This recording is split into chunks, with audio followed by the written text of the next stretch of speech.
side.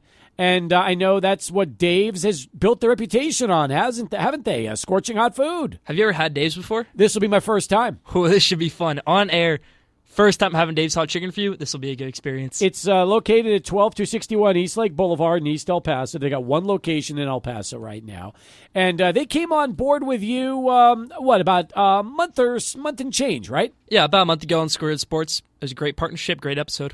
That's good. And I understand that you have worked your way through the menu. How hot have you been able to go?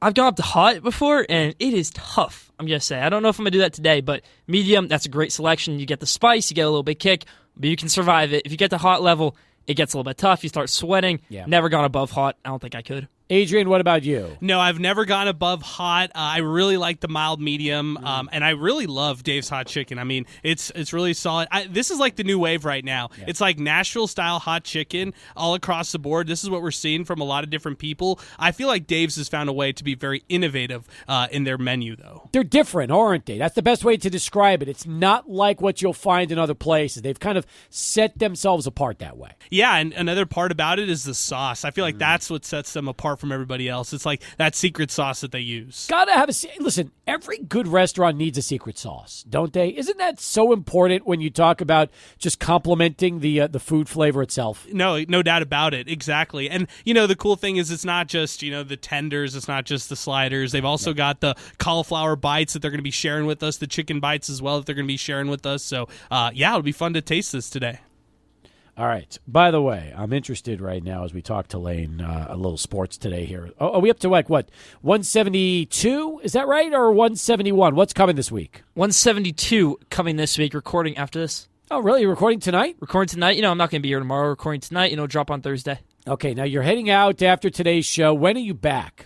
I'll be back in El Paso right before the Aaron Jones softball game, be in town for 3 days, and then I'm gone again for the rest of the summer. So does that mean you're going to stop in a couple of weeks, you'll join us before the game, and then you'll be heading out again, and we'll see you back in August? That's the plan. Okay. I know you're excited about that.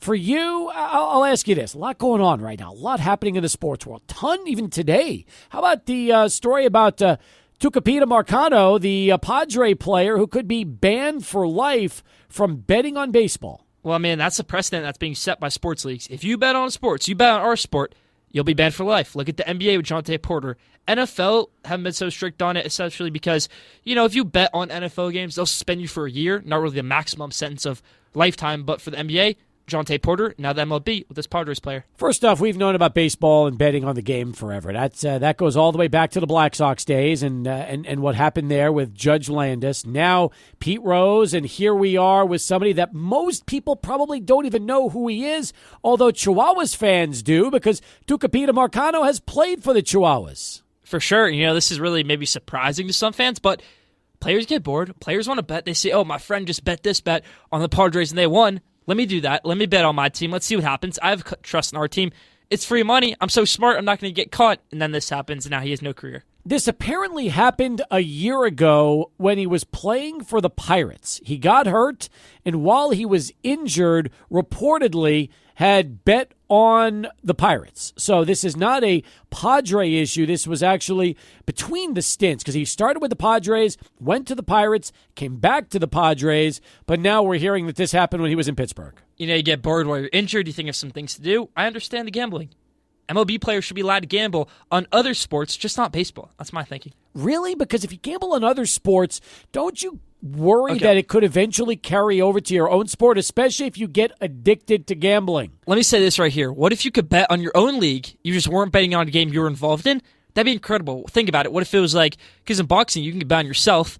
Say Floyd Mayweather in boxing wanted to bet on the Ryan Garcia-Devin Haney fight. He can do that. So why can't this Pirates player, now a Padres player, bet on, say, Mets-Yankees? Why can't he do that? Because if he starts to lose and then he needs to get money to try to square up, he could bet on his own games and try to influence it. That's why you don't want it to ever carry over to your own team. And if you start to lose and you're desperate enough, you could do desperate things. Gambling is a very tricky thing with sports right now. Well, yeah, especially because of how all these professional leagues are taking the money. Everybody's taking the bag right now. You don't want gambling to be a big part of your league with your players, but if you have it sponsored on every corner of your stadium and ballpark, What do you expect? Especially when fans will be able to place wagers inside stadiums and arenas while their games are going on. When there's a QR code right there, it says, DraftKings, FanDuel, you're going to click on it as a fan. You're going to check the live odds. I agree. You're going to want to bet as a player in the locker room who's injured. Why wouldn't you do the same thing? That's a good point. Are you going to be talking about the Marcano scandal during the Schoolyard Sports 172 taping? There's a lot of things to go over, but I guarantee you we'll touch on that. Okay, good. When we come back,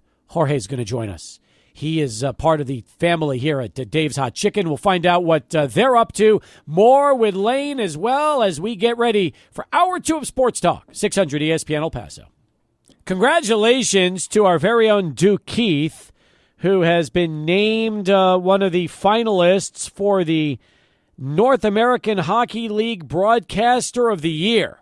Excited about this for Duke, and hope he gets it. That'd be fantastic.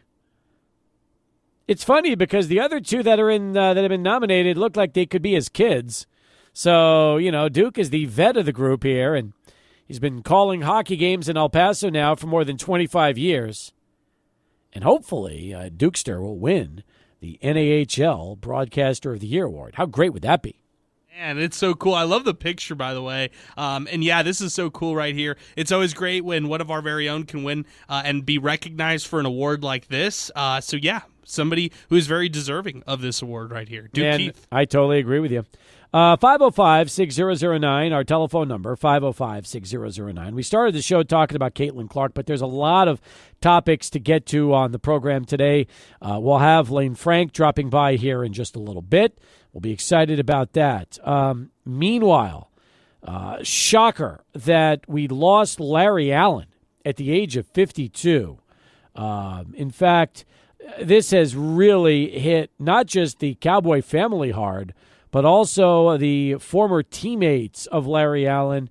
Here is Emmitt Smith on Instagram talking about one of the all-time great offensive linemen who, again, gone after vacationing with his family in Mexico over the weekend. I'm at a loss of words right now. Such a good dude. Great player. Super person. Just breaks my heart. And I know life is very fragile, and we're only here for a moment. And we need to make the best out of every moment and not take people for granted.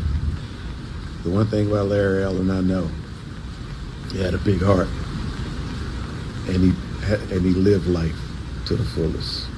A man of very few words, but on the football field was a beast.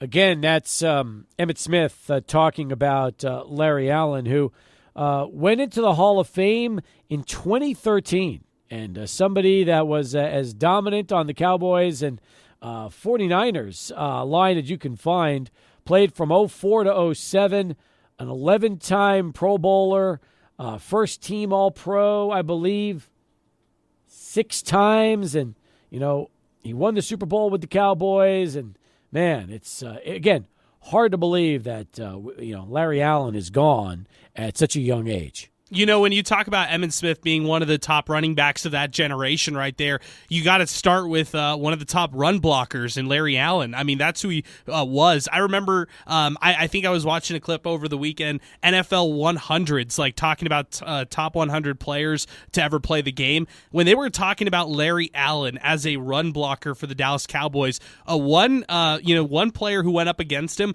characterized him as being like a bear. He would grab players up and just simply lift them and throw them away, to try to create holes for the run, the run game. So for somebody like this right here, he made a huge impact on the field, off the field with his Dallas Cowboys teammates. And yes, I mean, this was really sad news right here for a lot of Cowboys fans. I mean, there's stories about him benching 700 pounds during his playing days. Legendary. Yeah, I saw the video too. That he bench presses 700. It's an old school video, and then all his teammates go around him going crazy. So I love that one too. Yeah, I know it. Now, again, I mean, you think about what this does for that Cowboy family, because there's been a few from those Cowboys teams that are no longer with us, but for the most part, they've been able to remain intact. And Larry Allen, he caught the last Cowboys Super Bowl because he was drafted in '94. So he won the Super Bowl in '95.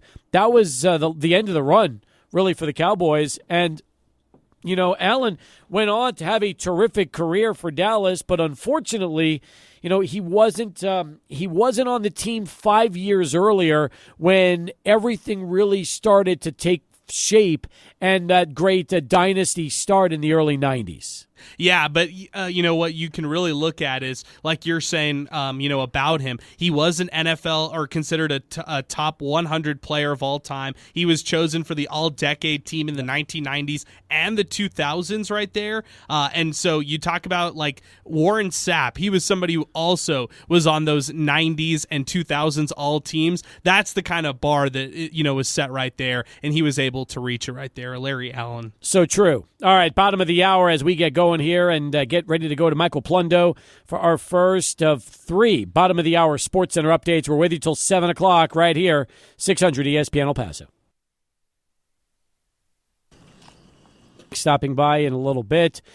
Tough news about Urquidy for Astros fans, but funny enough, Keith Meister, who's going to be performing that surgery, he is the same doctor who worked on Gavin Hardison last year when Hardison injured his throwing arm and missed the second half of the season for the Miners. Did we have a chance to hear at all how Hardison's rookie camp went out there with the Dolphins? I'm glad you asked, Steve, because he is turning a lot of heads, or should I say fins, out there in Miami.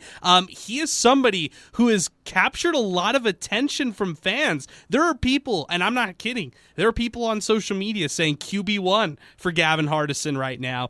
They've had a couple video clips of Gavin Hardison throwing the ball, and it's, of course, everything that you've known before is Hardison chucking deep passes. Gavin Hardison, at least for a backup quarterback job, not out of the picture, at least in fans' perspective so far, after his performance in rookie minicamp. Yeah, I mean it's really interesting to see what's happening, and you would figure that what this will do is give Gavin Hardison the opportunity to get a good look in training camp and have a chance to make this roster, whether it's as one of the 3 quarterbacks or even on the taxi squad. You just have a feeling that with Hardison's arm strength, as he learns the pro game more and more, will really have a shot in the NFL, which was something Dana Dimmel talked about for years when he was the QB1 here at UTEP. It's interesting because right now what we're hearing from all the mini camps for former UTEP players, number 1, Tyrese Knight. He's already challenging for not just playing time, but maybe even a starting job with the Seattle Seahawks, the way he's come onto the scene and impressed people so far. Number 2, Jacob Cowing. People are having some pretty high comparisons for him out in San Francisco right now. 49er fans and all the media members are really liking what they see from him. And then number 3 is Hardison. I mean, he's really impressed a lot of people here in rookie minicamp from everything that I see so far. And I think people are really enjoying what he's doing out there in Miami. You're exactly right. He had that strong type of arm that he possesses. And I think that's what NFL scouts have really liked throughout his evaluation process. It's funny. There's this one video of Hardison throwing a 45-yard touchdown pass to Jody Fortson, which is all over Twitter. What's funny about that particular pass, who does Fortson beat? Nick Needham. Wow. The connection, the UTEP connection right there. Gavin Hardison, UTEP guy, beating out a corner who has UTEP ties and has played in this league as well, and Nick Needham. I like it right there. It's the UTEP connection, El Paso connection, and I don't think those two had ever been on the roster together at one point at UTEP. No, that's true. And by the way, in case you're wondering, Gavin Hardison has been wearing number 16 for the Dolphins. 16. Speaking of quarterbacks in football, how about the news over the weekend once the EA Sports trailer dropped for College Football 25 that of all teams, UTEP made the video. You saw just briefly the Sun Bowl field. You saw the Miners then in a road game against Sam Houston, and Cade McConnell, number 11, was in at quarterback for UTEP. Yeah, and when Cade joined us briefly on Friday for just like a couple minutes, he was saying how he woke up like a kid on Christmas. The two people he woke up to a text from were number 1, Judah Izinwa, and number 2, Lane Frank, letting him know and breaking the news that he was in the video game trailer. So I think he was very excited, but I think all UTEP over the weekend, you just saw all the excitement continue to pour out. The fact that they're in that trailer for college football. Yes, and Barstool and MSU had to remind everybody on Twitter and X that the UTEP was losing in the game in the third quarter to Sam Houston State during the trailer that showed the Miners offensively with the ball. So it's accurate, right? I mean, UTEP, it's not like they lead a lot of these games. I mean, come on, let's be real here about this football team. That's true, but I think the Miners had like 24 points into the third quarter, so that could be something that's a little more accurate, is that this offense is going to be able to score some points. Yeah, maybe, be competitive in these second halves. That's true. All right, one last football note, then we'll go to break. Justin Jefferson, 4 years, $140 million. Guys, this is a monster extension for the Vikings. Justin Jefferson was not going to the minicamp during the summer, and he wanted a new deal. Now he gets an incredibly rich offseason extension. Yeah, he's worth every penny. He's worth every penny, and I think that this is a huge gamble for the Vikings, in my opinion, because you're gambling that Justin Jefferson is your guy, but you're also kind of saying, well, the guy that we have at QB, the guy we just took, he's the one that's going to be able to throw him the ball. We have 100%. We're sure that he's the guy, and we're not going to be looking for a quarterback in 1 or 2 years, and we're going to ride this guy out on his rookie contract, and we're going to go try to win a chip right now. So I'm excited for what's to come. Michael, $110 million of that $140 is guaranteed. He's going to get $88.7 million at signing, and this is the highest paid non-quarterback in NFL history. Well deserved, in my opinion. I mean, you look at the film, you look at all the tape. I mean, he's worth every penny, as Alberto said. I mean, he's been a major contributor on that Minnesota Vikings offense, regardless of who's played quarterback. Kirk Cousins for a couple seasons now, hopefully J.J. McCarthy for the future. And I wonder, guys, now, you can look at guys like Brandon Ayuk, T. Higgins, Jamar Chase, and Cortland Sutton. They all want their money. So what do you guys think happens with them? Do you think they could be on their way out, or do you think their respected teams that they're on will get a deal done with them? Well, nothing like this, okay? But you can't compare the two. You just can't. I think there'll be deals. I mean, you look at what's been done so far. A.J. Brown has $84 million guaranteed. Amon-Ra St. Brown, $77 million. You got Jalen Waddle with $76 million. So this just really takes it to a different level. In fact, I don't know if you guys saw this video, but Justin Jefferson went on Instagram and had this to say after he signed the contract extension. The time has finally come. The deal I've been waiting for since I was a little kid. Being doubted my whole career, not being highly recruited, not being the first receiver off the draft board. This whole journey wasn't easy for me. First off, I want to thank the man above. Without God, wouldn't be possible at all. To be given a gift to play football at the highest level. It's a blessing, it's an honor. My mom and dad, thank you. This is a journey for all of us, and y'all still with us every step of the way. To my brothers, Ricky and Jordan, y'all are everything.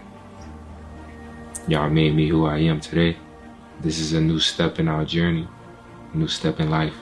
Always dreamt of this moment, and to now share it with all of y'all, a dream that we all had. It's a blessing. Kevin O'Connell, Kwesi, the Wilfs, I appreciate y'all for giving me this opportunity. Ben, my agent, thank you for getting this deal done.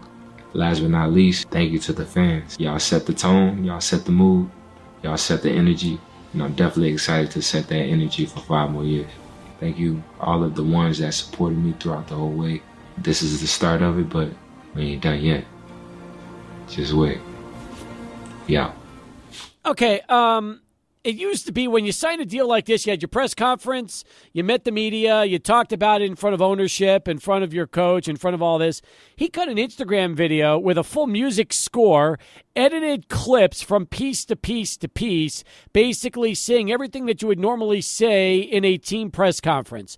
Do we like this, or do we think that this is something that should have been done with the team? No, I think this never happens with the team anymore. So I 100% am behind this, and it saves everybody time. Imagine all those people who would have had to go to a press conference. Yeah. Now, just chop up that one right there. Get all the thank yous in. Ask follow-up questions when you got the one-on-one session with them after the fact, and you're good. So as far as you're concerned, and whenever there's a contract extension, just post your own Instagram video, do it the right way, and don't even bother with the team press conference. Yeah, and to be honest with you, it's all this stuff, all the announcements and stuff. This is for GMs, for owners, for agents to take a big victory lap right there, and for the players themselves with their families. Okay, we'll get Lane's thoughts on this in a little bit. He's coming on.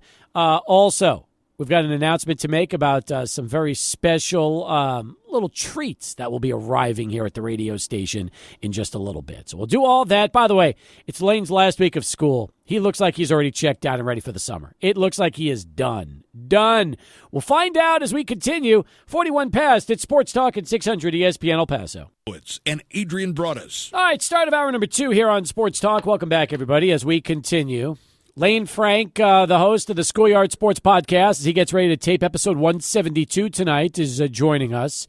He's got a lot to talk about. I hope this is like one of your longer episodes of the year, because it's going to be, what are you shaking your head for? I mean, why can't you go long today? What's the problem? I don't think it's going to be a long episode tonight. You know, there's no football, obviously. There's limited subjects right now. Are you serious? There's tons to talk about. We could talk about NBA Finals. We could talk about baseball as much as we want. But when you think about it, that's only about a 25-minute episode. Stanley Cup Finals, Edmonton and the Panthers. How long do you want this to be? At least an hour. I want a 1 hour. I want a 1 hour Schoolyard sports taping is what I want. So that's what I'm looking for. That's definitely not happening. Not this 25-minute crap that you're an hour-long episode. Yeah, 1 hour. That's not how the show's built, though. You could take it that way. Definitely not. No, we're not doing an hour-long show tonight. Really? Never. We'll never do an hour-long show. I don't think Schoolyard Sports ever goes past like 30 minutes, Steve. No, we never tried to. What's the longest episode you've ever done? Probably 45 minutes up to an hour. Let me check. Was that the one I did with you when we did 101? I don't think so. No, you cut me short that night. I remember that too. I wanted longer time, and you got rid of me early. 5 to 10 minutes, perfect for an interview. It's not enough. Look how long I give you on this show. I think we have 3 hours, so it's a little different story.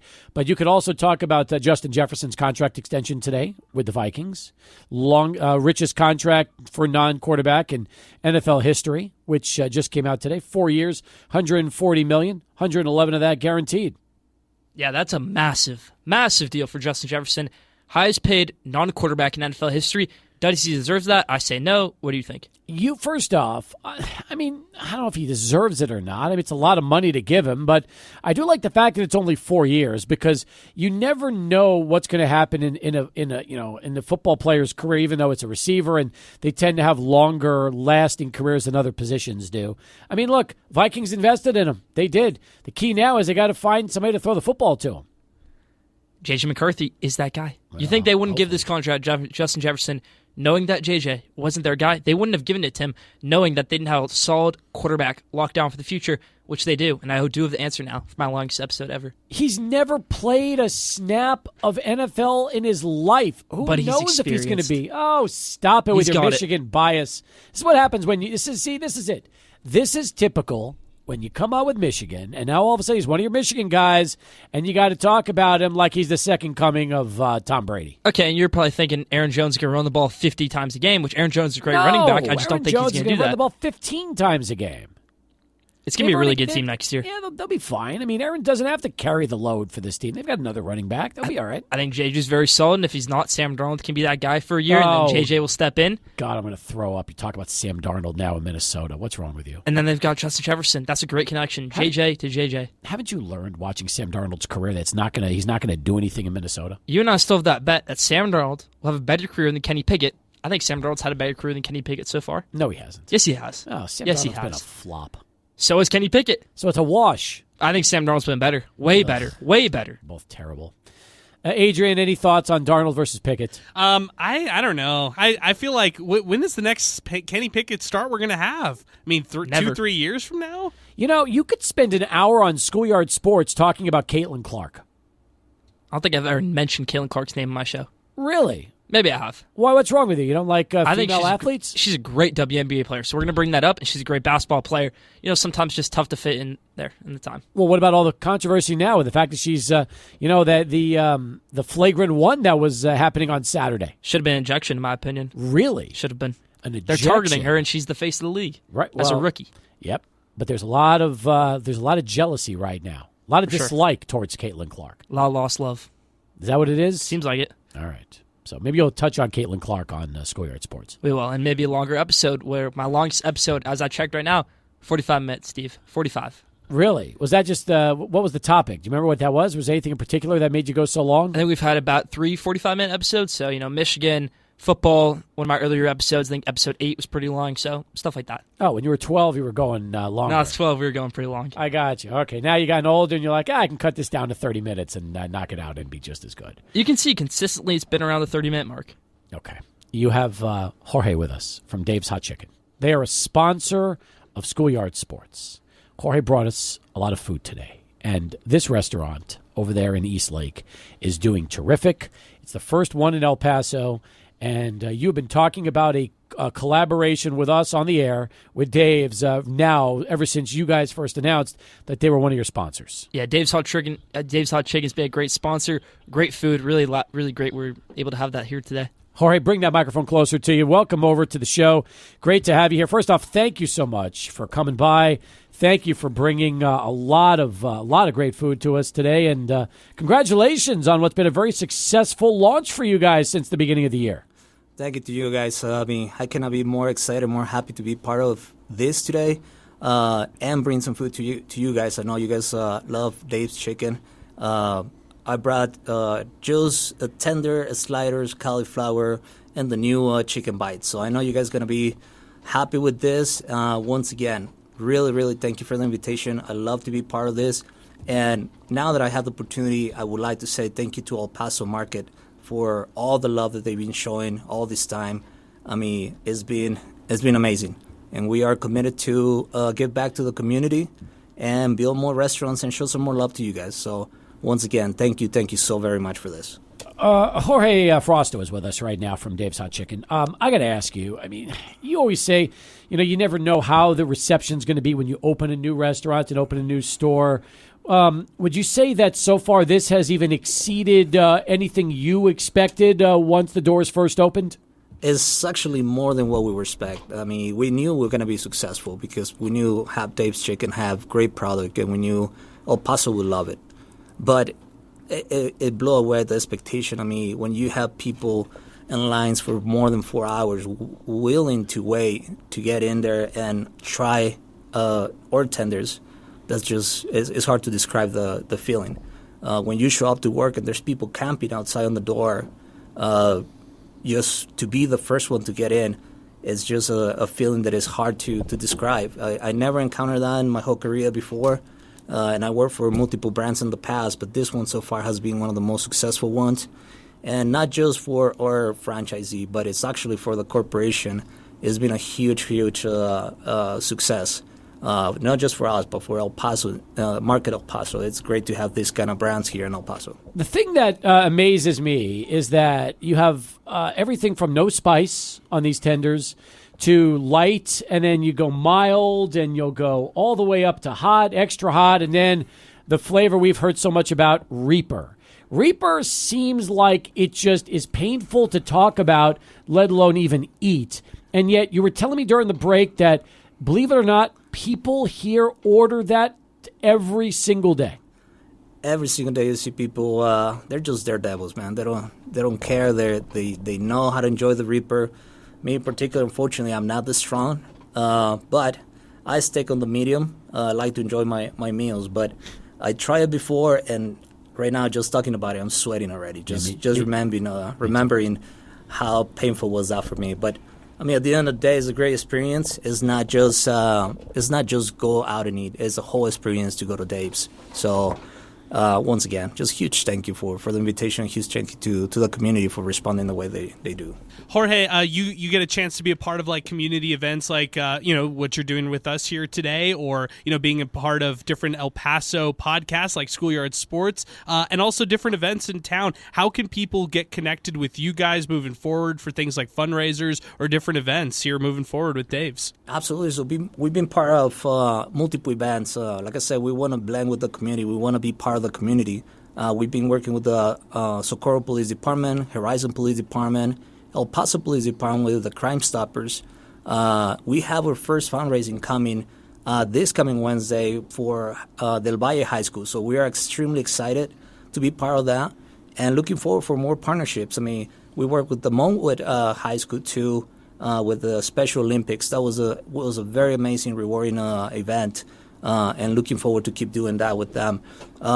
They can always reach out to the restaurant, contact me personally, or just show up to the restaurant. We'll be more than happy to welcome you and talk about opportunities or events or anything that you want to do with us, and also why we're not eating together while we talk. So that'll be great. Jorge Frosto is the Director of Operations here for both El Paso and New Mexico as far as Dave's Hot Chicken. I noticed that right now it's Far East, 12261 East Lake Boulevard.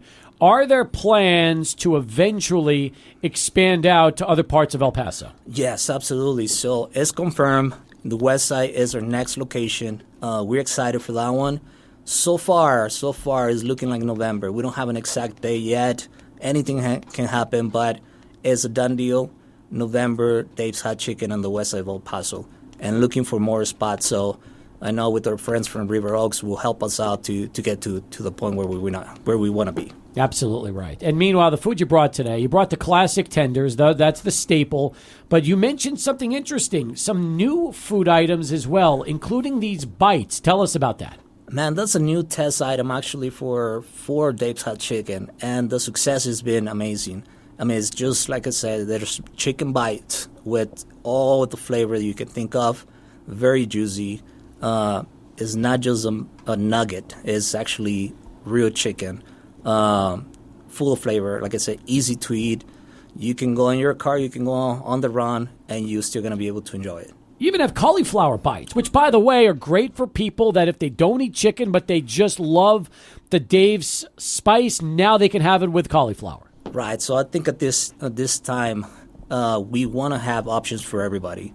We don't want to separate families because some people don't like chicken, right? Some people that are vegetarians, so we want to have options for them too, in any form and any shape. So the cauliflower bites, the cauliflower sliders, they're great options. Trust me, I love meat, but when I tried the cauliflower for the first time, I fell in love. It's hard to admit it, but I did fall in love with the cauliflower. If you're crazy enough to try the Reaper, or the extra hot for that matter, because those are both very, very hot items, you can at least have a chance to wash it down with a shake. Because I've always thought that the shake is probably the one thing you need to help coat your stomach if you're going to try to put something that hot, put it away, Right, so there's one or two ways to stop the suffering. One is a shake, obviously, that'll help you quite a bit.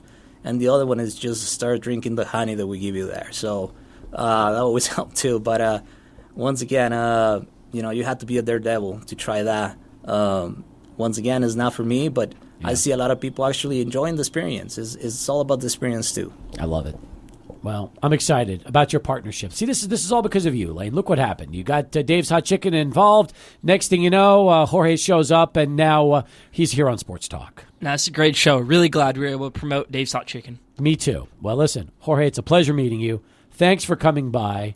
Congratulations on the success. Looking forward to the West Side expansion as well, and definitely come back and see us again, okay? Thank you so very much for the invitation, and looking forward for more of this partnerships. So looking forward to keep talking to you guys. We are as well. Jorge Frosto, folks, joining us here as we continue. We'll take a time out, come back, more with Lane, more sports talk as we continue. But first, let's go to Charlie 1 and get this traffic update. All right, back here on Sports Talk as we continue. By the way, I was trying the cauliflower bites during the break. Oh, my God, they're delicious. Absolutely delicious. Food's fantastic. I can't wait to dig in like Lane is right now during the break. The difference between you and me is this. I'm hosting a show for the next hour and 40 minutes. You just got done with school, playing tennis, and now you're just eating. So, see, you and I, that's the only thing. And now you're knocking down one of those little mini bottles of water that we have out here. It's not easy. It's not easy being a 16-year-old student athlete, is it? You got to deal with the spice some way, so I'm doing that with that water, Long school year, long sophomore year, get to finish it with some Dave's Hot Chicken. There you go. I mean, spice. It's medium. It's not bad. It's not too. You should try it. I have. I just had the medium cauliflower, and I've had a couple of the chicken bites as well during the shirts in the. It's pretty spicy, Steve. It's delicious. It is delicious. Love it. By the way, excited about episode 172. That's going to be dropping. Then you're heading out. We'll have you back in a couple of weeks, and then not till again probably in August. Like, you are going to be busy. Maybe you'll join us on the phone sometimes during the summer so we can keep tabs with you. No, yeah, we'll definitely try to do that like we did last summer. Steve, can you maybe mention to the viewers and the viewers and me and my mom that I tried cauliflower so she doesn't think I'm a picky eater? First off, when you told me during the break that you've never tried cauliflower, I almost fell out of my chair. I said, you got to be kidding me. Your mom, there's no doubt that over the years, as you've grown up as a kid, your mom has made you, broccoli, carrots, and of course cauliflower. It goes together with all those. And when you said you've never tried it, I'm thinking, how can you be 16 years of age and the first time you've ever tried cauliflower was deep fried here with Dave's? How is that even possible? On a live radio show. Cauliflower actually wasn't that bad, but never really something I wanted to try. Pretty good. Okay. They also make like a cauliflower pizza dough. So there's a lot of cauliflower stuff. Yeah, cauliflower is big. That's right. Cauliflower everything. There is a lot of cauliflower stuff. That's very true. All right, let's get to some other sports topics. Why don't we? EA Sports dropped the 4.5-minute trailer for College Football 25. Okay, I've got a great story for this. So I'm in my world history class and we're watching a movie. We're not allowed to have our phones. We're not allowed to have anything. I roll up my laptop, dark room, my teacher can't see, roll up my laptop, start watching the trailer as it's live, and I see, whoa, is that the Sumble? Is that Cade McConnell? Is that UTEP? Sent a screenshot of it to Cade. He posted it. He was super hyped about it. Really cool that UTEP got in there. One thing I'm going to say is they were kind of comparing the stadium pulses. First, they showed the Big House, Michigan, how loud it can be, and then a stadium that can have a little bit lower volume, and they showed the Sumble.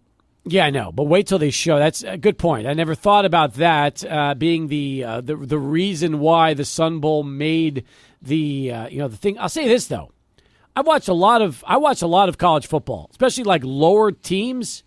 Sun Bowl is not nearly as quiet as some of these other stadiums. Sometimes you feel like you're watching a high school game in some of these places that play college football. No, if the Sun Bowl can have fans, it is a loud stadium. It's just a big if. Do you need to finish chewing right now? You've got like I don't know how you do that. It's like you're a squirrel. You just took a little food, you stored it away on the side of your cheek, and you're somehow finding a way to talk like nothing. How are you You're even exposing me, Steve? Well, first off, why are you eating during your own segment? Why not just wait? Are you that hungry? Can you not hold off till the next commercial break? We'll wait till the next commercial break. But Dave's Hot Chicken, really good. Adrian, on my show, serious. During the whole segment. He's not even shying away. I'm talking to him, and in between questions, he's got bites in his mouth right now. It's that addicting, right? It is. He has to dive in and go in for this chicken. I mean, I know they sponsor your show, but like, you are hooked on this stuff. It's unbelievable to watch this. On my show, I did the scorching hot takes with Dave's Hot Chicken. I ate the food as I was doing my hot takes. How many takes did it take you? One take. Really? Through and through, one take. One take wonder. Were you sweating on your set while you were doing that? Go and watch it. I was sweating bullets. Were you really? It was tough. I can imagine. Sweat getting your eyes during the segment, and all of a sudden, next thing you know, you're blinking like crazy, like you are now. I mean, look, your eyes are all bloodshot. It's unbelievable. Too bad people can't see you right now during this segment. You can put it on Twitter if you want, but it's not that bad. Okay, no, it's okay. 26 past the hour as we continue here on Sports Talk. So, the trailer dropped on Friday, correct? Correct. Okay. How would you grade it from a 1 to a 10? I'll grade it a 10 because the gameplay looked incredible. I know you're not a video game guy, but everything I want to see in the game that's different from the NFL, from college, that makes college football great, that really I wanted to be in this game, is in this game, and I can't be more excited about it. I'm really happy about it. Only annoying part is I'm not going to be home when the game drops. It's true. Road to Glory is not going to be in it. Are you bummed for this one? For our listeners who don't know, this means that you're not going the high school route and then going, obviously, to the college route when you create the player. So Road to Glory actually is in the game. It's just there's no high school to the game, which I don't like, because now you get to pick if you want to be a 2-star, a 3-star, a 4-star, or a 5-star. The best part about Road to Glory in the past games was you start out in high school, you play your senior year. Depends on how you play. You're going to be a 2-star, 3-star, 4-star, or 5-star. I don't want to pick. I'm too indecisive.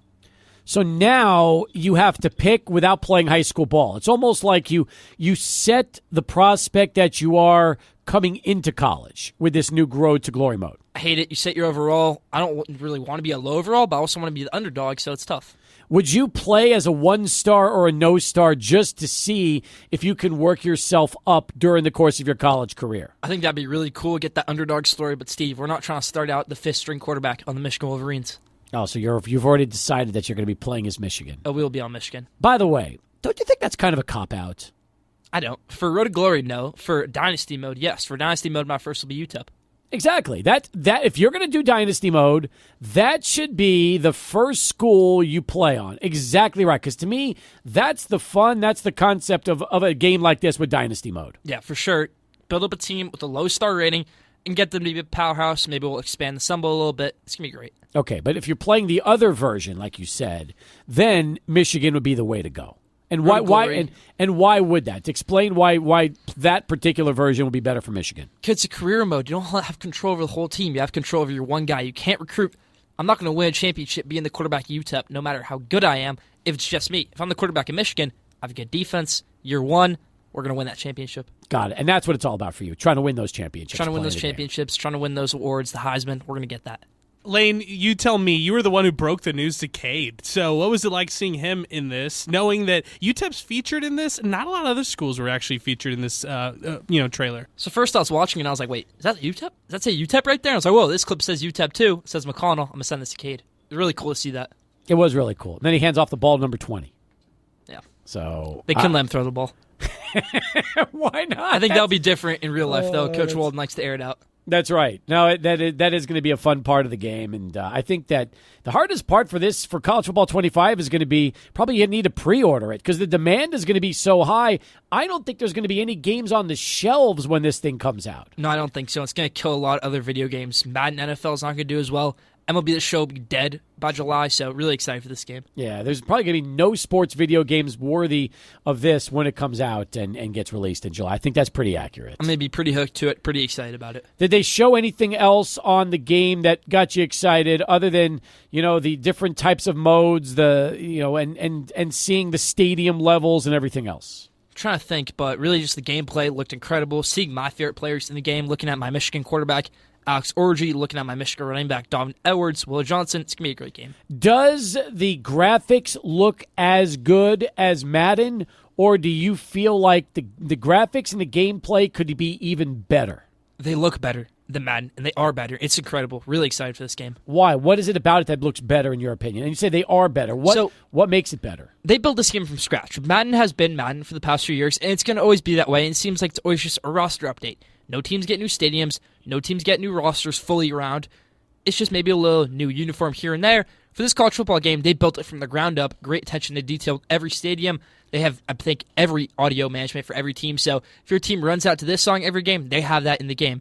Graphics, incredible. Really excited. You know what would be really cool is if they used AI technology and found a way to take every team's broadcaster and have them as the broadcast voice of each of these games. Well, no, because there's different broadcasters for every team unless it's a radio. So right, that's what I'm saying. But so you can have the radio broadcasters. What they do have is they have multiple broadcasts. So it's not going to be Chris Fowler and Kirk Herbstreit for UTEP, Sam Houston State. It'll probably be a little bit lower of broadcasting crew. But for those big games, when you get UTEP versus Michigan, it'll probably be Chris Fowler and Kirk Herbstreit. So they actually have different versions, different broadcast teams from what you're hearing. From what I'm hearing, they have that. Okay, that sounds cool. All right, more with Lane. Okay, you can go back to eating. More with Lane as we continue. 31 past the hour. First, let's go to Michael Plundo. He's standing by with this Sports Center update.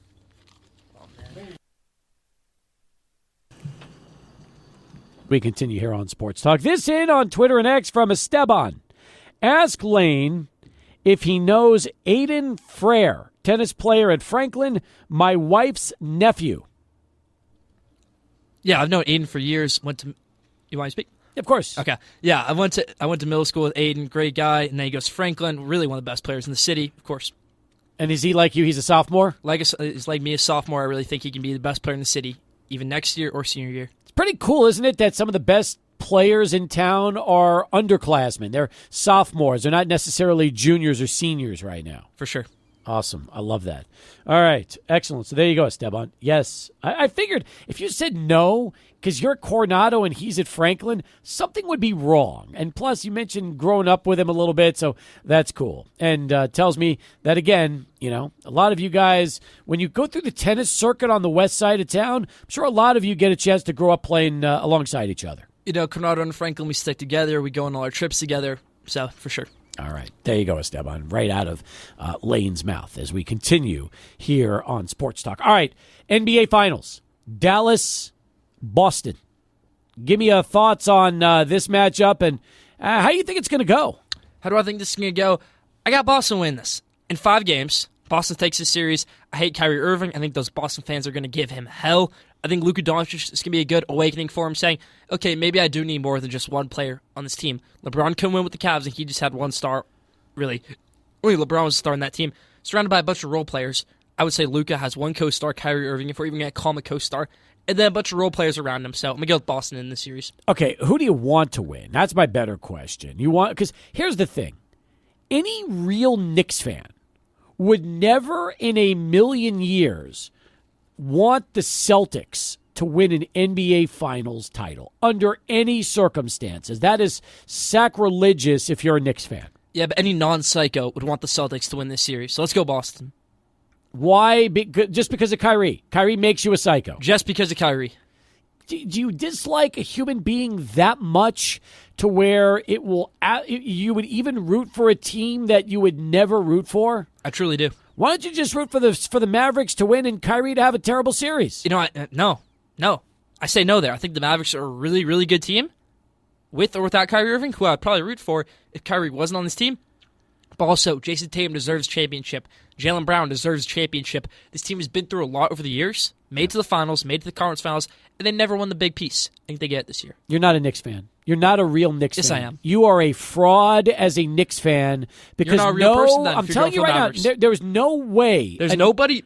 No Knicks fan is going to go on this show and tell me that they want to see the Celtics win to give Jason Tatum a ring and Jaylen Brown a ring. You're not a real Knicks fan. You can ask any Knicks fan I know, and they agree with me. No, they don't. Yes, they do. Well, they're probably all 16 years old. Ask any of your Knicks That's friends. Exactly. They agree. No, guaranteed. My Knicks friends of mine are going to be like, hell no. We want to see the Celtics lose and get injured. That's the way they would. That's the way they would talk. I want to see the Mavericks Jason lose Tatum and Kyrie blow get out a injured. knee. There we go. What's that? I want to see Mavs lose and Kyrie get injured. Okay, well, that's fair. That's tough. Lane, I got to ask you, all right, the Kyrie stomping on Lucky, okay? That's, for Boston fans, they can't stand that. And they have something against Kyrie right there. The storyline itself, are you for this one right here? Just Kyrie going up against his former team here in Boston? This is a really good series, like you said, because we have Porzingis versus Dallas, and we have Kyrie versus the Boston Celtics, but Kyrie hasn't won a game versus Boston since he stomped on that Lucky logo, and he's not going to win another game. Maybe he wins one in this series, but they're not winning this series. Man, 5 though. You know what that is? That is an impressive way to cap off a tournament run that,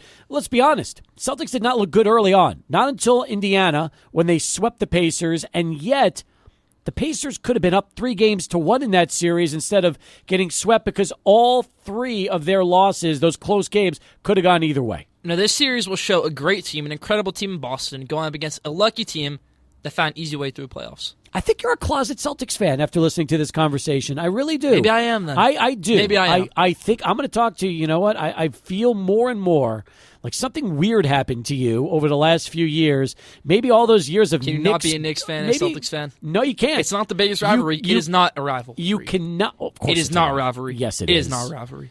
You're 16. I'm 51. Big difference between the two of us. I grew up with the Celtics as the biggest rival with the Knicks. When's the last big Knicks-Celtics game that you saw, that you were interested in? Because it's not a rivalry. It's not. Not recently. It's not. But historically, there. But this Bob Cousy days? I'm not old enough for Bob Cousy. Bill Russell? But I'm old enough for Bird, Parrish, DJ. Bill Russell? No, not Bill Russell. That's not yet. That's your grandfather, not me. Big difference between the two of us. So he's got about 25, 30 years on me. So no, not happening as you would like to wish. But no, I'm talking really 80s and early 90s. Knicks Celtics rivalries were terrific. Terrific. That's before my time. That's before Adrian's time. That's before Michael's time. That's before anybody's time. This century, it's not a rivalry. It's okay to root for the Celtics if you're a Knicks fan. I was told you don't even know who Willie Mays is. I know who Willie Mays is. Who told you that? Who do you think told me that? Orozco. I saw him on Friday, and he told me that you have no appreciation for the Say Hey Kid Willie Mays. I walk into class one day, and he drops a book on Willie Mays on my desk. He thinks I don't know who Willie Mays is. I know who Willie Mays is. His jersey is retired by New York Mets. Willie Mays is a legend of the game, if not the greatest player ever.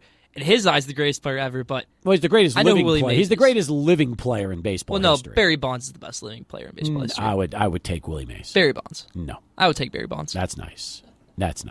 You would take Barry Bonds. I will take Willie Mays. I will take Barry Bonds over anybody. Barry Bonds was never a defensive player like Willie Mays was. Willie Mays hit over 600 career home runs, and he was a terrific defensive center fielder. Big difference. See, this is the thing about you, okay? Now we're just gonna get into this, all right? Before I get rid of you today, you have to come. Here's the thing: you do not have an appreciation for historical greatness. I don't think it's needed to have sports. An appreciation for it. What? I'm okay with not having appreciation for it. No, you need that. That is important. You're so jaded by the past that you won't even recognize it sometimes. You got to embrace the past. And you forget to live in the future sometimes thinking about the past. You think that this is such a great rivalry, Knicks Celtics, because you're thinking about the past. I cannot think of a game in my lifetime where Knicks Celtics has been thought up as a great rivalry. Sad. I guarantee you, if this became a playoff series, the headline market wouldn't be old rivalry brought back. It would just be Knicks versus Celtics. So who's the Knicks' biggest rival? I would say the Knicks' biggest rival is really Philadelphia. All right, fair, even though they never played in a postseason game since the 80s until this year. When was the last time Knicks played the Celtics in playoff series? 80s? It's been a while. Exactly. No, 90s. I think they played in the 90s. Pretty similar. Yeah, well, all right. This was fun. This is great. I got to tell you something. You know what I think happened? I think you started eating the Dave's Hot Chicken. It went to your brain, and the next thing you know, that was it. It fried you for the whole segment. The hot food fired me up a little bit. I can see that. See that. A lot of hot takes. Dave's Hot Chicken hot takes with Lane Frank. Hey, by the way, 172 drops this week. Check that out. It's important. Lane's going to be, I hope when you record later tonight, you're as fired up on the podcast as you are with me today. I'll be watching for that. I want to see you just light it up during your podcast this week. I'll be ready. Last episode, no Paso. Okay. Anyway, I just saw this from Esteban. Can't wait for Boston to punk Kyrie Irving. Boston in less than 7. I agree. You like that? All right. We got time for a call. You ready? Let's do it. Gator Richard joining us here on Sports Talk as we continue. Gator Richard, welcome aboard. How are you? Go Gators. Go Gators baseball. Go Gators softball. It's a Gators week. How you doing? We're doing fine. How about you? Are you there? Can you hear me now? Yeah, we've heard you the whole time, Richard. All right. Hey, so I don't know why you're arguing there with young Sheldon, but I think you've forgotten more sports than he knows right now. It's a battle. It's every time he comes in with us, it's a battle. It really is, which I like. I like this though. I like somebody who comes in and gives me what he knows sports wise, which Lane always does. He never disappoints. He always brings it every week on this show. All right, if you say so.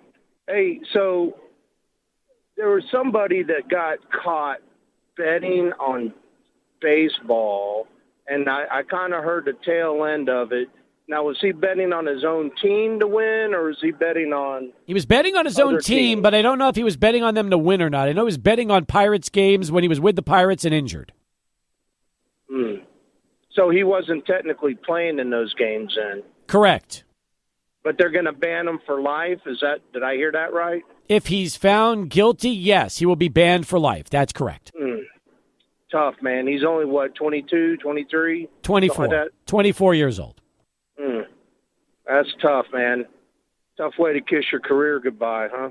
Yeah, don't bet on baseball. Then you wouldn't have a problem. Yeah, I mean, I think Pete Rose said that too.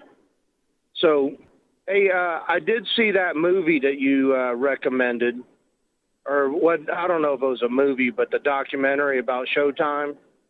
Which one you talking about? You talking about winning? You talking about Winning Time, the show on Max? On Disney. Oh, that one, the Showtime Shohei Ohtani, that one. Yeah, the Disney one. That was good, wasn't it? I thought it was really good.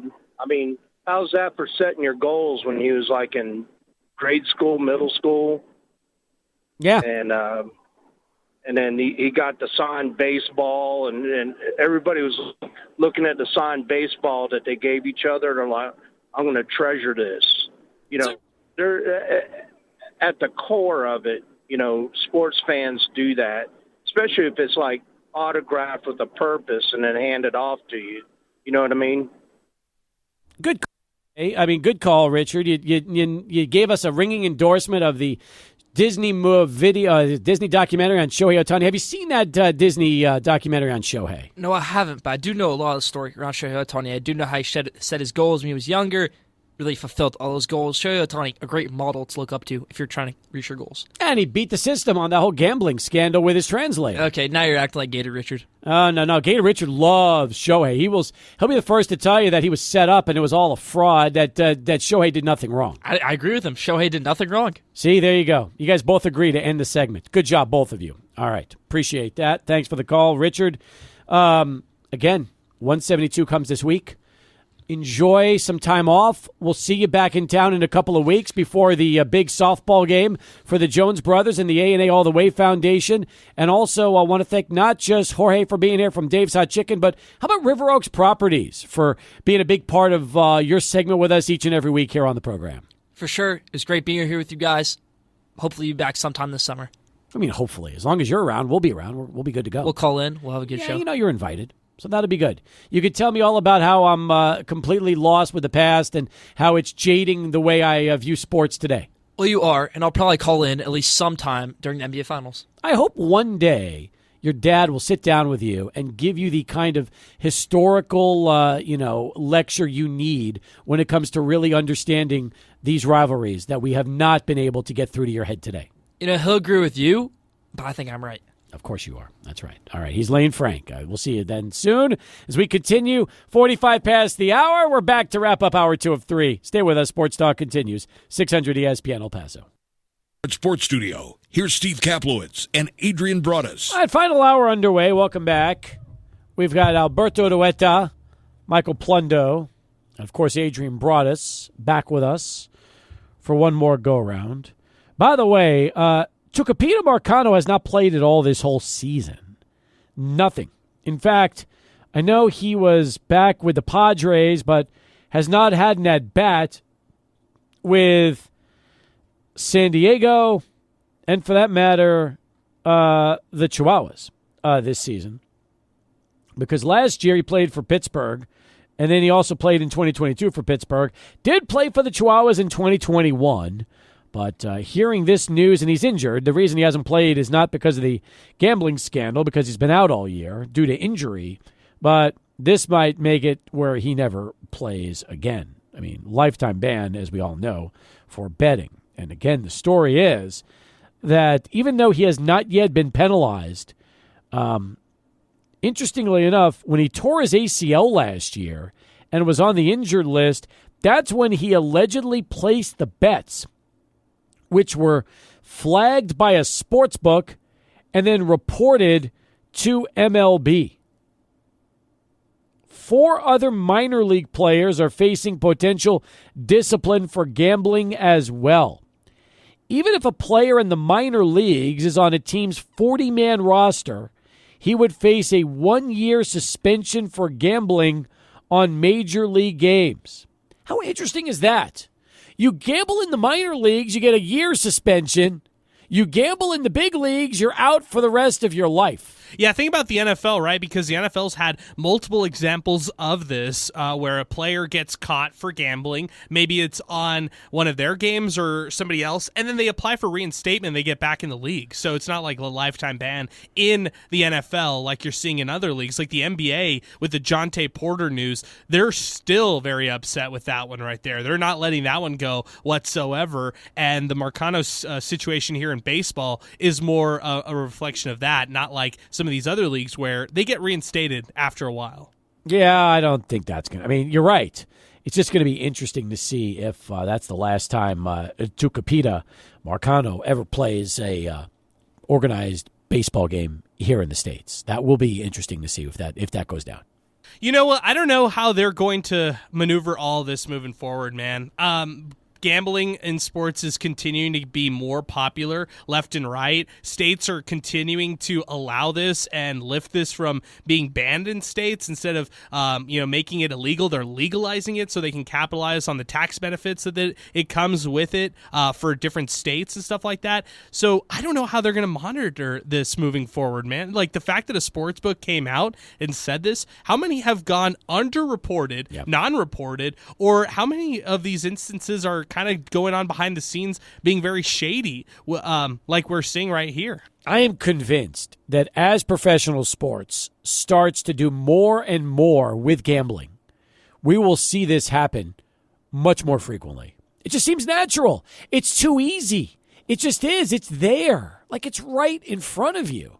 So I don't know. I mean, this is the downside to all these professional sports leagues taking the money and allowing, all of these, different organizations, these gambling organizations to come on board as paid sponsors is now you're making it so easy for fans to gamble. Just imagine what it's like for the players, especially if they want to use a third party to start placing wagers for them. So you're saying if Major League Baseball did not have tie-ins with like FanDuel, DraftKings, all of them, that they wouldn't have this issue? I don't know, but I feel like it's easier now than ever before. Because, again, what I'm saying is it seems hypocritical for me, for professional sports leagues, to want to put the ultimate penalty to throwing an athlete out for life for betting on their game, yet they have no business, no problem taking the money from FanDuel and all these other companies and making the millions from letting them advertise not only inside their games,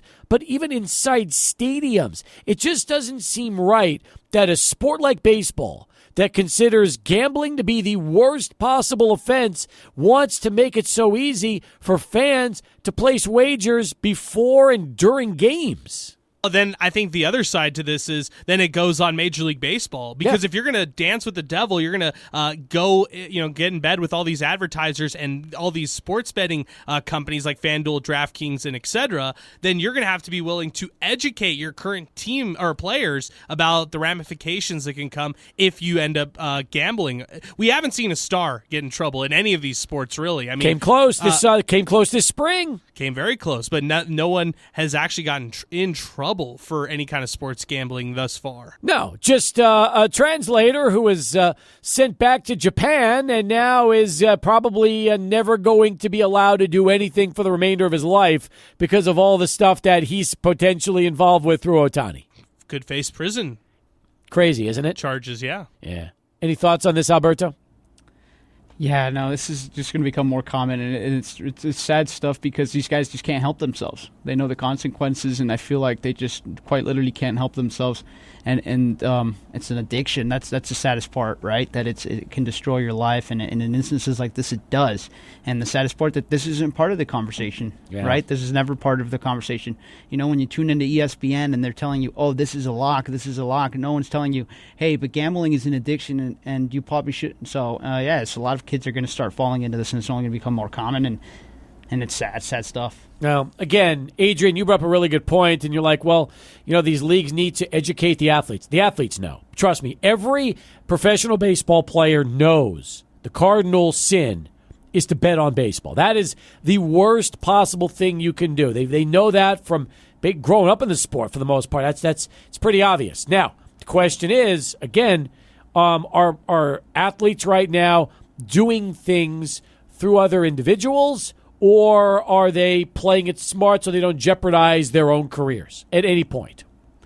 I think that we're going to start seeing that. That's what happened with Jonte Porter. He didn't necessarily place the bets himself. He just kind of gave indications like, hey, I'm banged up and take the unders. I'm imagining he said take the unders and we'll do this, that, the other. So that's what you guys were asking. What if the league wasn't in bed with all these gambling entities? Would they still care if the gamblers bet? Well, the gambling entities would care because you're providing insider knowledge to someone who could put a significant bet and you're out of a lot of money on insider knowledge. So it is kind of unfair. So I know that the companies also invest all their resources in all sorts of programming to allow them to flag these bets. It always comes up when someone gets caught. It's the bets were flagged for X or Y reasons. So the technology is impeccable. Not to mention the fact that if Tucupita Marcano allegedly bet on his team while he was injured, he still has insider knowledge. He's part of that team.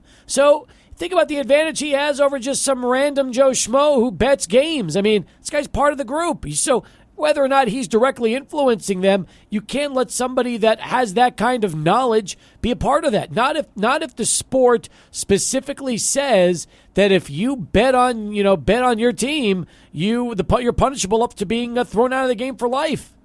Yeah, and unfortunately, there's nowhere to go from here. There's no recourse. Is the option for the MLB, in my opinion, is you have to give him a lifetime ban, because if you let this slide, then where does it end? Because, I mean, he gambled. He gambled and you told them not to, and he's a part of the team, and if you let this slide, then might as well just bring back Pete Rose. You're in bed with the organizations already, and where does it end? And why does Pete Rose get the short end of the stick, and why are you still making an example of him? If Pete Rose never did what he did, and we're not even having his name mentioned when we talk about this involving baseball, Steve, do you think that Marcano should receive a lifetime ban? Yeah, because he's doing something that had not been done since the 1919 Black Sox, which is bet on the game, bet on your team, bet on baseball. So that's the whole thing too, is that you have to realize that Pete Rose is the most high-profile name to ever come, to be part of this, because he was a surefire Hall of Famer, one of the greatest hitters of all time, somebody who millions and millions of fans and kids emulated during his baseball career. Charlie Hustle. I mean, everybody wanted to, bat like Pete Rose, the stance, head first slides and dives, and played the game a certain way that, is just synonymous with how great a player he was, which makes that whole, guilty, his guilt of betting on the game and betting on baseball that much worse, because, it's bad if anybody does it, but when you're a guy that was, he would be an immortal, he'd be a legend. And instead, he's somebody, the first thing you hear about Pete Rose, you don't think about all the great things he did during his career. You don't think about Charlie Hustle and about the championships he won with the Big Red Machine and the Phillies. You don't think about all that. All you think about is, he bet on baseball and denied it, and then eventually started signing autographs on baseball saying, sorry, I bet on baseball. So Calvin Ridley shouldn't be reinstated in the NFL. I mean, he's already back in. He bet on the Falcons when he was with the Falcons and wasn't playing. And football has different rules than baseball. NFL has different rules. No, I'm with you, but I'm just asking you, you personally, do you feel like players in the NFL who get caught for the same thing, they should be banned for life? Do you feel that way? No, because if the sport doesn't have that punishment, then no, I don't. I just feel like any athlete that gets involved in something and they're fully aware of the consequences, that's the risk they take, okay? And you know what? Calvin Ridley knew the risk. He took it. He got caught. Pete Rose knew the risk. He denied it for years, but eventually admitted to it. He got caught, and he's had to pay the ultimate price. I mean, I can't say that anybody who bets should automatically be thrown out of their game for the rest of their life. You have to just abide by the rules that particular league has set up. Oh, it's tough, man. I feel like I feel like we should have one universal rule that should be, the same for all sports. If it's lifetime ban, I'm for it. If it's like a 5-year ban, I'm also for that. Like, let's have a universal rule, because it doesn't sit well with me that, NFL players can come right back in the mix. It's the same thing. They're gambling. Yeah. I get it. It's completely different rules that are set by the actual leagues that they're under, but I feel like they're compromising the integrity of the respective sports when they're doing this. I also feel, though, that all of these leagues, every sports league we're talking about, can make so much money between sponsorships, corporate deals, network contracts, broadcast agreements, and everything. They don't have to take the money to let all of these different, sports betting companies get involved in them. That bothers me, because the truth is this. If the sport really cares about the integrity of the game, why are they embracing sports betting to a point to where it's become commonplace now? Inside arenas and apps and everything else, and they're promoting all that. You don't want to know why? Because there's so much money to be made. And all these leagues want a piece of it. And yet they're still trying to use if you bet on the game, you've committed the cardinal sin. Well, really? Then you're okay taking money as a league, but let's throw somebody up. That bothers me. I feel almost like it sends the complete wrong message to the sports fan. It really shouldn't be that way. Hypocritical. Totally hypocritical. 100%. But they want the money. They want the money. And they also realize that everybody bets. People bet more now than they ever did before. It's so easy to bet now. Apps in states that have it legalized, you place wagers all the time. So I feel like because it has become such a common practice now, maybe leagues need to start being less, reduce the punishment maybe. Maybe they need to start thinking about it like that. But the only problem is that if you don't have a year or a lifetime ban, and more players start to realize that, hey, maybe they can influence a game's outcome and not risk the ultimate penalty of being kicked out of the game, they'll start to do it. And now you'll start to have sports compromised from the athletes themselves. And that's the last thing you need and want if you're a sports fan. Yeah, because then you're starting to talk about the game itself being compromised. And then all those conspiracy calls that Gator Richard will call us up and say they're actually true. And they're not true right now. But if that's the case, if you let them run rampant and the sports gambling is very prevalent in all these major sports in America, that's where you start to get into a really bad situation. 100%. So to wrap it up, I feel like the leagues have to keep their punishments the way they've always kept it. They shouldn't change. But I also think that league shouldn't be jumping for joy and going right at all these sports betting companies, taking their hundreds of millions of dollars to start becoming sponsors of all these leagues. That's the part that rubs me the wrong way. Yeah, I guess my final takeaway is it's only going to get more prevalent. It's not going to stop. It's not like everybody's going to stop sports betting. I think it's going to only continue, and I think we're just going to see more and more of these stories. You're going to have more fans placing wagers at either halftime or in between periods or whatever than you are people going into concession lines to order food. That's just the facts. More people are going to be betting in between periods and in intermissions than you'll find actually going to get hot dogs and all the other stuff out there. It's easier to place a bet than buy a beer. That's just the bottom line. You just place a bet on your phone versus go walk in line, stand in line, and pay for a beer. 18 past as we continue here on Sports Talk 505-6009. Let's head out to Charlie 1 and get ourselves our first traffic update of our 6 o'clock commute. 22 past the hour as we continue here on Sports Talk. 505-6009, our telephone number, 505-6009. I know that for some of you out there, home shopping is something you do a lot of research. You like to do your homework, which is important because if I were you, I would want to make sure I look at reviews. I look at all the different types of elevations. I look at where homes are available.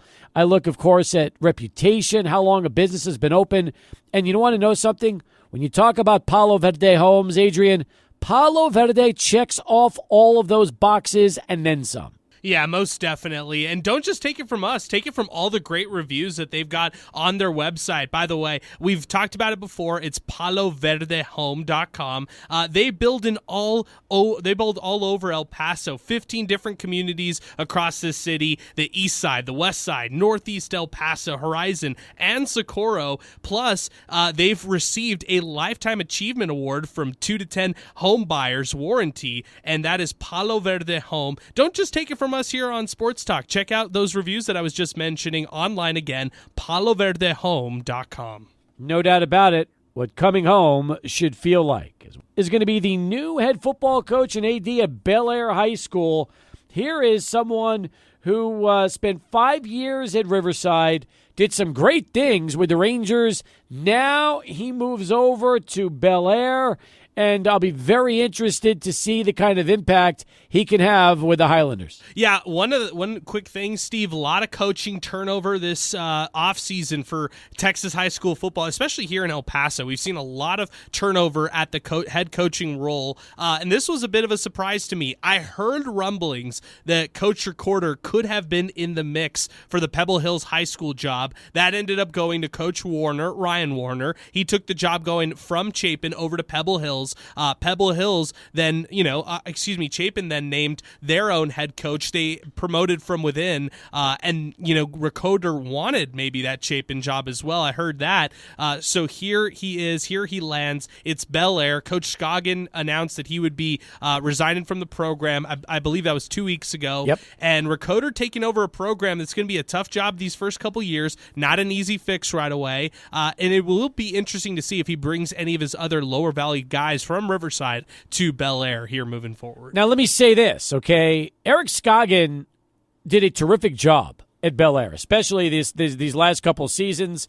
He had probably one of the best seasons ever at Bel Air, and he left to become an assistant coach, which kind of tells you something about what's going on over there. So you wonder, Recorder did a terrific job at Riverside, terrific, with not just having winning seasons, but 4 straight playoff appearances, and now gets an opportunity to try and continue to build on the success that Eric Scoggin had over these last few seasons with Bel Air. So it's a really interesting move to see what will happen. And now, of course, the ripple effect will be what happens to Riverside. Right. I wonder if they promote from within. It's late in the process, Steve. That's another part about this. I mean, most schools are wrapping up 7-on-7 work. Some elect not to even do it. I've talked to a couple coaches who said that, hey, they simply don't have the guys to go out for 7-on-7 spring football. Some just do the summer sessions and stuff like that. Regardless, school's about to be out here in just a little bit. And then we're talking about the summer. So when the summer hits, that's when you're hoping to have at least your team intact. And if you're at Riverside right now, you got to find a head coach. So late in the process right here, inconvenient time. Oh, it's a terrible time. I mean, listen, you're starting practice in like a month because remember, school gets going again now in early August. And before you know it, we'll have games here towards the end of August. So this is an awful time. And I mean, if you're running Riverside, you probably have to hire, I would think, one of your 2 coordinators as head coach to at least get you through. Otherwise, bringing somebody in this late in the process, I don't know how you figure out how to try to resurrect it. Although Recorder just got hired, and now he's got to turn things around to Bel Air in a very short amount of time. Right, and again, I wonder if he brings anybody with him from Riverside over to Bel Air. That's, he has one of the top younger players in this city in Carlos Rojas. He was a freshman last year, will be an incoming sophomore this year. So that's a name to watch out for here. If he stays at Riverside, it ends up transferring elsewhere. And then those other jobs that I just mentioned, Chapin, Pebble Hills, little turnover late here in the offseason. How does that boil over? And all the other changes that we're going to see across high school football here in El Paso. 505-6009 if you want to talk about it. Don't forget, Football Friday night will be happening again as we get set for that with Bo Bagley and Paul McKinnon. And, of course, Adrian Broadus and our whole team of reporters that will be situated around town. Alberto, does that include you? Will you be one of our reporters this upcoming season? Yes, sir. I'll be helping out in whatever we need help with. I like that. Answered my question. That's just all I want. That's all I wanted to know is would he be doing it? He said, yes, he will. That's good. He's ready for it. Ready for some football. You look like you're ready for some football. Aren't we all? We are. I mean, let's be honest. I think we do miss football. It's June. We're probably, 3 months removed already? Actually, 4 months removed. I feel like it's time. Yeah, it's 4 months. Do you believe the Super Bowl was 4 months ago already? Yeah, time's flying by. It is, but before you know it, it's going to be NFL training camp, and we're going to be here. It's right around the corner. I'm excited. I know who's excited. Michael Plundo's excited because the Pittsburgh Steelers, the Texas Tech Red Raiders, the teams you follow will be gearing up here soon enough. Oh, I'm very excited, Steve. I can't wait to see Russell Wilson throw that beautiful moon ball to George Pickens for a touchdown this upcoming season. I'm very excited for this new-look Steelers team and just football in general, Steve. I mean, everybody loves football, and, life without it is not a good life. I'll just say that. No, that's very true. And before you know it, it'll be here, and we'll be all set and ready to go. All right, bottom of the hour, 505-6009. We'll get to the phones in a moment. But first, right back to the aforementioned Michael Plundo for one last SportsCenter update.